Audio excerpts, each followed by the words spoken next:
Your brakes can do some amazing things as long as you keep them in great condition. See, when you're driving down along the highway on a sunny day with your windows down and your radio volume up, it's easy to forget you're in a massive chunk of steel glass hurtling through space at over 60 miles an hour. At that speed, if you need to stop, it could take up to the length of a football field. Now that's only if you kept your brakes in tip-top condition. Let me explain how your brakes work and how to keep them in great shape so it'll feel like your car has almost supernatural braking power. Most cars have disc brakes. Let's use your 21 speed bike and its tires as an example. The simplest explanation is if your bike tires are spinning, then you use your hands and put them on either side of the spinning tire, then push your hands together slowly. That would be a disc brake system. Now that would hurt and you shouldn't do it.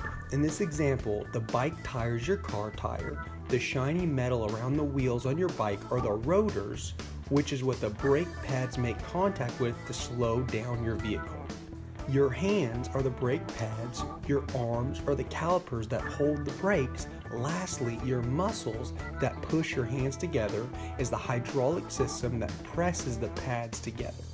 Okay, so now you know the concept. In 5 seconds, here's the technical jargon. Most cars use what are known as disc brakes. This is a hydraulic system filled with brake fluid that triggers the pistons, which activates a set of padded clamps known as the calipers, causing them to squeeze together on a disc known as a rotor.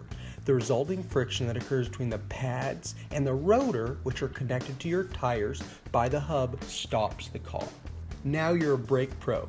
To turn to a brake expert, let me tell you the top 4 symptoms you should look for to keep your brakes in phenomenal shape. The first we've all heard. It's noises like screeching or squealing when you come to a stop. The second is pulling to the left or to the right as it's drifting out of the lane that you're in. The third is pulsating brakes, where if you push down on the brake pedal, it feels like it's vibrating or pulsing.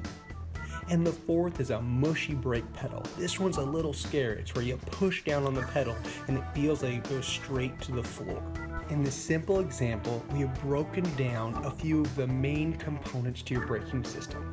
This doesn't include the brake fluid, any of the components like springs, screws, lubrication hoses, the machining, or even the bleeding of the brake lines that goes into keeping your brakes in tip-top condition.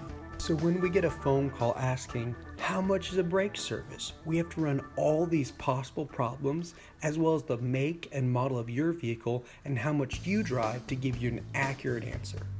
This is why we like to see your vehicle and do a full brake inspection. Many times we can find reasons your brakes are not as efficient as they should be. The most common reasons are your brake pads are wearing faster than they should, wearing unevenly, or the pressure is not being applied correctly through the hydraulic system.